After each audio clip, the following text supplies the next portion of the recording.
வணக்கங்க. இன்னைக்கு நிறைய பெற்றோர் கேட்கிற ஒரு கேள்வி, ஹோம் ஸ்கூலிங் நல்லதா? பள்ளிக்கூடத்துக்கு அனுப்பாம குழந்தைகளை வீட்டில் வச்சே கற்றுக் கொடுத்தா குழந்தைகளது ஃபியூச்சர் நல்லா இருக்குமா? கோவிட் பெருந்தொற்று காலத்தில் வீட்டில் வச்சு குழந்தைகளுக்கு பாடம் கற்றுக் கொடுக்கறதுக்கு நிறைய பெற்றோர் தொடங்கினாங்க. அது அவங்களுக்கு பிடிச்சு போகவே நிறைய பேர் கன்டினியூ பண்றாங்க. யூடியூப்லையும் பார்த்தா நிறைய குடும்பங்கள் அதை ப்ரொமோட் பண்ணிட்டு இருக்கிறாங்க. நீய நானாவில் கூட அதை பற்றி ஒரு பெரிய விவாதம் ஓடிச்சது, உங்களுக்கு நினைவு இருக்கலாம். சிலருக்கு இந்த ஹோம் ஸ்கூலிங் அப்படிங்கிறத கேட்ட உடனே அது ஒரு பிளெஸ்ஸிங் போல தெரியும், நல்லது தானே அப்படி சொல்லி யோசிக்க தோணும். சிலருக்கு இல்லைங்க, இதில் நிறைய கஷ்டங்கள் இருக்குதுங்க அப்படி சொல்லி மாற்று கருத்துக்களும் இருக்கலாம். ஆக இந்த வீடியோவில் ஓப்பனாகவே இதனால என்னென்ன நன்மைகள் இருக்குது, என்னென்ன தீமைகள் இருக்குது அப்படிங்கிறத நான் வரிசையாக சொல்லிடுறேன். அதை கேட்ட பிறகு பெற்றோராக நீங்கள் முடிவெடுக்க வேண்டியதுங்க. முதல்ல ஹோம் ஸ்கூலிங் பண்ணுறதுனால என்னென்ன நன்மைகள் அப்படிங்கிறத பார்த்துடலாங்க. முதல்ல பார்த்தீங்கன்னா உங்கள் குழந்தைகளுக்கு தனிப்பட்ட கவனம் கொடுக்க முடியும். பள்ளிக்கூடத்தில் பார்த்தீங்கன்னா ஒரு வகுப்பில் 40 குழந்தைகள் 50 குழந்தைகள் இருக்கிற வகுப்புகளில் உங்கள் குழந்தைகளுக்கு அந்த ஆசிரியரால் தனிப்பட்ட கவனம் கண்டிப்பாக கொடுக்க முடியாதுங்க. இதனால உங்கள் குழந்தைகள் ஒரு ஸ்லோ லேர்னராக இருந்தாலும் சரி, ஒரு ஃபாஸ்டான லேர்னராக இருந்தாலும் சரி, அந்த குழந்தையுடைய ஸ்பீடுக்கு நீங்கள் உங்களுடைய கவனத்தை கொடுக்க முடியும். ஸ்லோ லேர்னராக இருந்தால் அந்த குழந்தையுடைய அந்த இயல்புக்கு ஏற்ப நீங்கள் பொறுமையாக கற்றுக் கொடுக்க முடியும். நல்ல இன்டெலிஜென்ட் உள்ள ஒரு குழந்தையாக இருந்தாங்கன்னு சொன்னால் பாடங்களை தவிர மேற்கொண்டு நிறைய மற்ற பாடங்களை நீங்கள் கற்றுக் கொடுக்க தொடங்கலாம். சைடு பை சைடு அந்த குழந்தைகளுக்கு நிறைய மொழிகள் சொல்லிக் கொடுக்கலாம், நிறைய ஏஐ சம்பந்தமான டெக்னாலஜி சொல்லிக் கொடுக்கலாம். ஆக இயல்பாகவே உங்கள் குழந்தைகளுக்கு நான் புதுசாக கற்றுக்கிட்டு இருக்கிறேன் அப்படிங்கிற ஒரு தன்னம்பிக்கை நாளுக்கு நாள் வளர்ந்து இயல்பாகவே ஒரு தைரியமான குழந்தையா வளர ஆரம்பிக்காங்க. ரெண்டாவது பார்த்தீங்கன்னா குழந்தைகளுக்கு மன அழுத்தம் சுத்தமாக இருக்காதுங்க. பள்ளிக்கூடத்தில் பார்த்தீங்கன்னா அந்த படிப்பு அப்படிங்கிறதுக்குள்ள என்னென்னலாம் இருக்குது பாருங்க. ஒரு எக்ஸாம் இருக்குது, ஒரு டைம் டேபிள் இருக்குது, நிறைய ஹோம் ஒர்க்குகள் இருக்குது, மன அழுத்தம் இருக்குது, திட்டு இருக்குது, தண்டனைகள் இருக்குது, கம்பேரிஷன் இருக்குது, நிறைய போட்டிகள் இருக்குதுங்க. ஆனால் வீட்டில் உங்கள் குழந்தைகள் படிக்கும்போது அந்த குழந்தைகள் இயல்பான சூழலில் படிக்குது, மகிழ்ச்சியான சூழலில் படிக்குது, தெரிஞ்ச அம்மா அப்பா கிட்ட இருந்து கற்றுக்குது. அதனால இந்த லேர்னிங் அப்படிங்கிறது, கற்றுக்கிறது அப்படிங்கிறது ஒரு இயல்பான ஒரு மகிழ்ச்சியான சூழல் நடக்குதுங்க. மூணாவதாக பார்த்தீங்கன்னா உங்கள் குழந்தையுடைய இயல்புக்கு ஏற்ப அந்த கற்றலுக்கான நேரங்களை நீங்கள் மாற்றி அமைச்சுக்கிடலாங்க. வகுப்பு அப்படின்னா, பள்ளிக்கூடத்துக்கு அனுப்புறது அப்படின்னா காலையில் கண்டிப்பாக அந்த குழந்தைய நேரமே எழுப்பி ஆகணும். காலை பொழுது பரபரப்பாக நிறைய சண்டை காட்சிகள் நிறைந்ததாக இருக்குங்க. ஆனால் வீட்டில் இருந்து கற்றுக்கிறதா இருந்தால் குழந்தை இயல்பாக இருக்கலாம். அந்த குழந்தைகளுக்கு நம்ம வழக்கமாக சொல்கிறோம், 1 வயதுலேருந்து 10 வயது வரை உள்ள குழந்தைகளுக்கு குறைஞ்சது 10 மணி நேரம் தூக்கமாவது வேணும் அப்படி சொல்லி. ஆனால் பல வேளைகளில் பள்ளிக்கூடத்துக்கு போகணுமே அப்படி சொல்லி அந்த குழந்தைகளை காலையிலேயே எழுப்ப வேண்டியது இருக்குது. நாலாவதாக பார்த்தீங்கன்னா உங்கள் குழந்தையுடைய கற்றல் முறைக்கு ஏற்ப நீங்கள் கற்றுக் கொடுக்கலாங்க. சில குழந்தைகள் விஷுவல் லேர்னர்ஸாக இருப்பாங்க, பார்த்து கற்றுக்கிற குழந்தைகள். சில குழந்தைகள் கேட்டு உடனே கற்றுக்கிற குழந்தைகளாக இருப்பாங்க. சில குழந்தைகள் கை கொண்டு அதை செய்து பார்த்து செய்முறை வழியாகவே கற்றுக்கிற குழந்தைகளாக இருப்பாங்க. ஆனால் ஒரு வகுப்பில் 40-50 குழந்தைகள் இருக்கும்போது ஒரு ஆசிரியருக்கு ஒரு குழந்தை எப்படி கற்றுக்கும் அப்படிங்கிறது தெரியாது. ஆக உங்கள் குழந்தை எந்த மாதிரியான லேர்னர்? உங்கள் குழந்தைகள் பார்த்து தான் கற்றுக்கிற குழந்தைகளாக இருந்தாங்கன்னா இப்போ எல்லா பாடமுமே யூடியூப்பில் இருக்குதுங்க. அந்த குழந்தைகள் பார்த்து கற்றுக்க போகிறாங்க. அந்த குழந்தைகளுக்கு செய்து பார்த்து தான் கற்றுக்க முடியும் அப்படி சொன்னால் வீட்டில் அதுக்கான வாய்ப்புகளை ஏற்படுத்தி கொடுக்கலாம். சில பாடங்களை உங்களால் கற்றுக் கொடுக்க முடியலன்னா அதுக்கு மட்டும் நீங்கள் ஒரு ஆசிரியரை நியமிச்சுக்கலாம். இந்த மாதிரி நிறைய வாய்ப்புகள் இருக்குதுங்க. அஞ்சாவதை பார்த்தீங்கன்னா வீட்டில் வளர்கிற குழந்தைகள், வீட்டில் படிக்கிற குழந்தைகளுக்கு அந்த பண்பாடும் ஒழுக்கமும் அதிகமாக இருக்குங்க. அல்டிமேட்டாக ஒரு குழந்தைய நல்ல குழந்தையா அல்லது கொஞ்சம் மோசமான குழந்தை அப்படிங்கிறத தீர்மானிக்கிறது அந்த குழந்தையுடைய மதிப்பெண்ணோ அந்த குழந்தைகள் பெறுகிற பரிசோ இல்லைங்க. பெரியவங்களுக்கு அந்த குழந்தை எப்படி மதிப்பு கொடுக்குது, வீட்டில் வர்ற விருந்தினர்கள்ட்ட அது எப்படி பேசுது, வீட்டில் எப்படி நமக்கு உதவி செய்து தருது, தன்னை எப்படி பராமரிக்குது, சுய ஒழுக்கத்தோடு நடக்குது, இந்த மாதிரிப்பட்ட குணங்கள் தான் ஒரு குழந்தைய நல்ல குழந்தைன்னு காட்டுது. பள்ளிக்கூடங்களுக்கு அனுப்பும்போது நம்ம அந்த குழந்தைகள் படித்த மட்டும் போதும், வீட்டில் எந்த வேலையும் செய்ய வேண்டாம் அப்படியே சொல்லி வளர்த்து விடும்போது அந்த குழந்தைகளுக்கு நம்ம கஷ்டங்கள் புரியறதில்ல, நமக்கு எந்த வகையிலும் வீட்டில் அந்த குழந்தைகள் உதவி செய்து தர்றதில்லை. போமா எனக்கு படிக்க வேண்டியது இருக்குது அப்படி தானே சொல்கிறாங்க. ஆக வீட்டில் வச்சு அந்த குழந்தைகளுக்கு கற்றுக் கொடுத்தீங்கன்னு சொன்னால் நீங்கள் அப்படியே அந்த குழந்தைகளுக்கு சின்ன வயசுலேருந்தே ஒழுக்கத்தையும் பண்பாடையும் கற்றுக் கொடுக்க முடியுங்க. ஆறாவது பார்த்தீங்கன்னா குழந்தைகளுக்கு பாதுகாப்புங்க. அதுவும் நமது பள்ளிக்கூடங்கள் எவ்வளவு பாதுகாப்பாக இருக்குது அப்படிங்கிறது நமக்கு தெரியும். முதல்ல அந்த பயணம் பாதுகாப்பானதா இல்லை, 20 குழந்தைகளை அடைச்சி கொண்டு போகிற ஆட்டோக்களை பார்க்குறோம். உடல் ரீதியான ஒரு பாதுகாப்பு மட்டுமல்ல, மனதில் அந்த குழந்தைகள் தாங்குகிற நிறைய காயங்கள் தவிர்க்கப்படுங்க. சில பெற்றோர் வருத்தப்படுறதை பார்த்துருக்குறோம். வீட்டில் நல்ல பண்புகளை சொல்லி கொடுக்குறாங்க, ஆனால் பள்ளிக்கூடத்தில் போய் எல்லா மோசமான பழக்கங்களையும் கற்றுட்டு வந்துடுறா. அல்லது கேலி கிண்டல் செய்து நல்ல தைரியமாக இருந்த குழந்தைய அப்படியே தாழ்வு மனதுக்குள்ளே தள்ளிடுறானுங்க.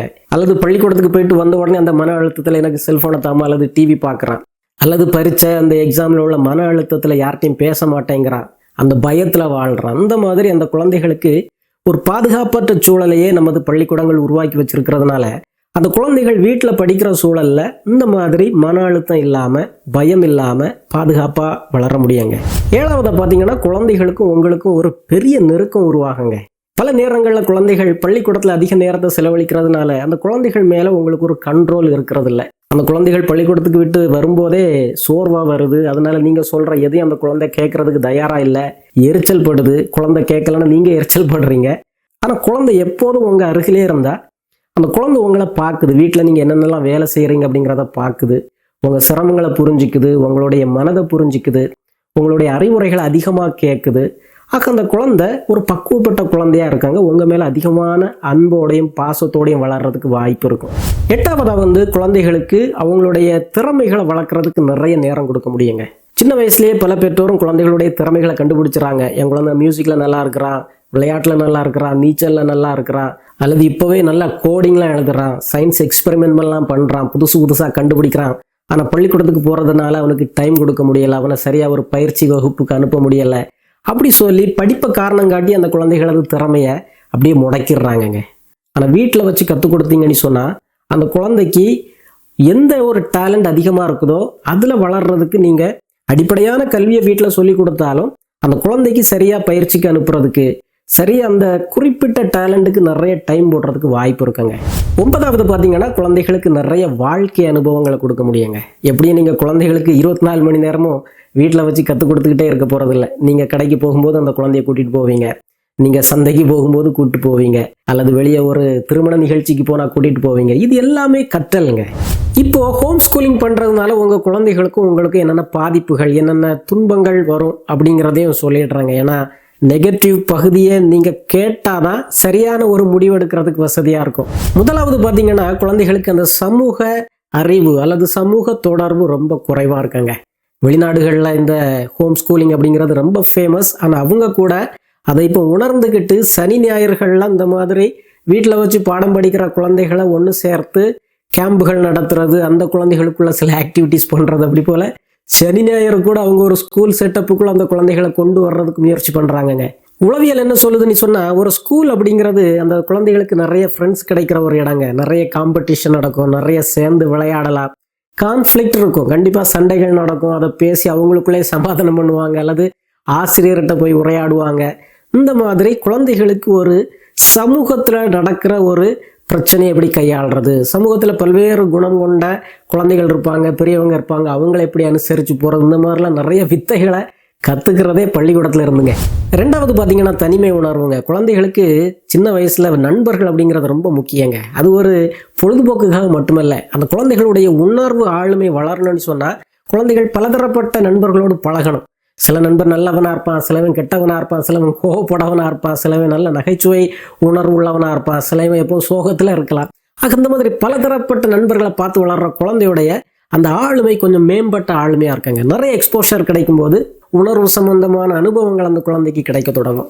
ஆனால் வீட்டுக்குள்ளேயே இருக்கும்போது பெற்றோருடைய முகத்தை எவ்வளவு நாள் பார்த்துக்கிட்டு இருக்காங்க. ஆக ஒரு தனிமை உணர்வு கண்டிப்பாக அந்த குழந்தைகளுக்கு உருவாக ஆரம்பிக்கும். 3வது பார்த்தீங்கன்னா பெற்றோருக்கு மிகப்பெரிய ஒரு வேலைப்பளுங்க.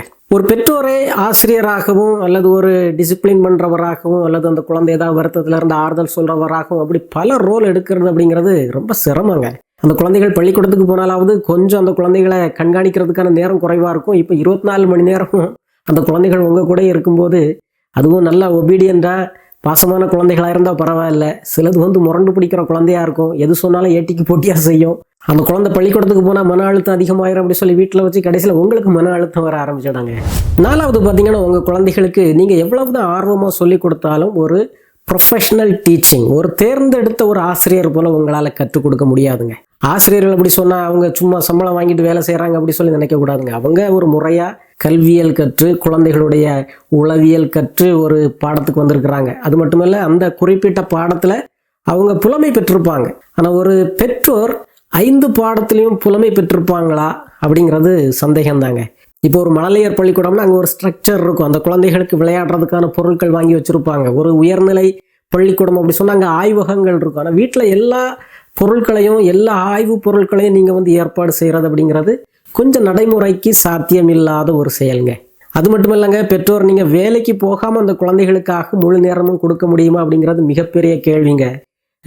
வேலைக்கு போகாமல் வீட்டிலே இருந்து குழந்தைய கவனிச்சுக்கிட்டு இருந்தா சாப்பாட்டுக்கு என்ன பண்ணுறது?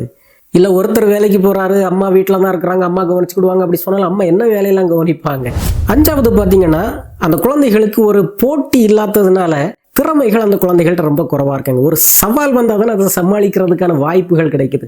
பரீட்சை என்னதான் குழந்தைகளுக்கு மன அழுத்தம் கொடுத்தாலும் பாசிட்டிவாக பார்த்தோன்னு சொன்னால் அந்த குழந்தைகளுக்கு ஒரு விடாமுயற்சி எப்படி கிடைக்குது? ஒரு பாடத்தில் அந்த குழந்தைகள் சரியாக மதிப்பெண் எடுக்கலைன்னு சொன்னால் அடுத்த தடவை நான் கண்டிப்பாக அந்த பாடத்தில் நல்லா மதிப்பெண் எடுப்பேன் அப்படிங்கிற ஒரு விடாமுயற்சி வருது பாருங்க. அல்லது ஒரு பரீட்சையில் தோற்றுட்டா கூட அந்த தோல்வியை எப்படி ஏற்றுக்கணும் அப்படிங்கிற ஒரு பக்குவம் சின்ன வயசுலேயே கிடைக்க ஆரம்பிக்குது பாருங்க. அதனால் வளர்ந்த பிறகு திடீர்னு ஒரு தோல்வியை, திடீர்னு ஒரு ஏமாற்றத்தை அவங்க சந்திக்கும் போது, போடா இதெல்லாம் நாங்கள் பள்ளிக்கூடத்தில் எவ்வளோ பார்த்துட்டோம், அந்த மாதிரி ஒரு துணிவு வர ஆரம்பிக்காங்க. வீட்லேயே எந்த தோல்வியும் சந்திக்காமல் போட்டி இருந்தால் தானே தோல்வி வரும். ஆக போட்டியே இல்லையே. ஆக அந்த குழந்தைகளுக்கு ஒரு மன தைரியம், அந்த சவாலை சமாளிக்கிற ஒரு துணிச்சல் வராமல் ஒரு பாதுகாப்பான ஒரு சூழலுக்குள்ளே இருந்து அப்படியே ஒரு சராசரி குழந்தைகளாக மாறுறதுக்கான வாய்ப்புகளும் இருக்குதுங்க. 6வது பார்த்தீங்கன்னா, குழந்தைகளுக்கு அந்த டிசிப்ளினில் மிகப்பெரிய தொய்வு வராங்க. நான் திரும்ப திரும்ப குழந்தைகளது சுய ஒழுக்கத்துக்கு முக்கிய காரணமாக சொல்கிறது, அந்த குழந்தைகளுக்கு ஒரு கால அட்டவணை, எதை எப்போ செய்யணும் அப்படிங்கிறத வீட்டில் நிர்ணயிங்க அப்படி சொல்கிறேன். ஆனால் பல குடும்பங்கள் அது செய்கிறதில்ல. ஆனால் பள்ளிக்கூடத்தில் அது இருக்குதுங்க. ஒரு கால அட்டவணை இருக்குது. எத்தனை மணிக்கு பள்ளிக்கூடத்துக்கு வரணும், முதல் வகுப்பு என்ன பாடம், 2வது வகுப்பு என்ன பாடம், எப்போ விளையாட போகணும், எப்போ டாய்லெட்டுக்கு போகணும். ஆனால் குழந்தைகளுக்கு வீட்டில் பார்த்தீங்கன்னா நீங்கள் இந்த மாதிரி ஒரு கண்டிப்பான ஒரு கால அட்டவணை போட முடியாது. அந்த குழந்தைகளுக்கு எப்போ என்ன படிக்கணும் அப்படிங்கிறத சரியாக நீங்கள் வகுக்கலைன்னு சொன்னால் அந்த குழந்தைகள் சோம்பேறியாக மாறிடுவாங்க.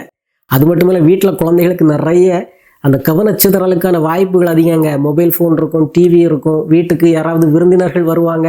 அந்த குழந்தைக்கு அதனால் நீங்கள் கற்றுக் கொடுக்கறது அப்படிங்கிறது பெரும்பான்மையாக வீட்டில் நடக்கிறதுக்கான வாய்ப்புகள் குறைவு. 7வதாக, வீட்டில் வச்சு உங்கள் குழந்தைகளுக்கு பாடம் சொல்லி கொடுக்குறேன் அப்படி சொன்னீங்கன்னு சொன்னால் அந்த குழந்தைகள் தொலைக்காட்சிக்கோ அல்லது மொபைல் ஃபோனுக்கோ அடிமையாகிறதுக்கான வாய்ப்புகள் அதிகங்க. நீங்கள் சொல்லலாம், என் குழந்தை ரொம்ப ஒன்றும் சினிமா பார்க்குறதுக்கு, ஷார்ட்ஸ் பார்க்குறதுக்கு, ரீல்ஸ் பார்க்குறதுக்கு ஒன்றும் செல்ஃபோனை யூஸ் பண்ணுறதில்ல, அவன் ஆன்லைன் கிளாஸுகளில் கலந்துக்குவான் அல்லது யூடியூப்பில் பார்த்தாலும் அவன் பாடம் சம்மந்தமாக மட்டும்தான் வீடியோ பார்ப்பான் அப்படின்னாலும் கண்டிப்பாக அந்த குழந்தைகளுக்கு சின்ன வயசில் ஒரு ஆர்வம் அதிகமாக இருக்கும். அது ஆர்வ கோளாறாகவும் மாறலாம். ஆக அவங்க தேவையில்லாத வலைதளங்களையும் கண்டிப்பாக திறந்து பார்க்கலாம். அந்த ஸ்க்ரீன் முன்னாலேயே ரொம்ப நேரம் இருக்கும்போது ஒரு சோர்வு வருது, கண் பார்வையில் ப்ராப்ளம் வருது. அது நேச்சுரலாகவே அவங்களது அந்த உறக்கத்தையும் பாதிக்கங்க.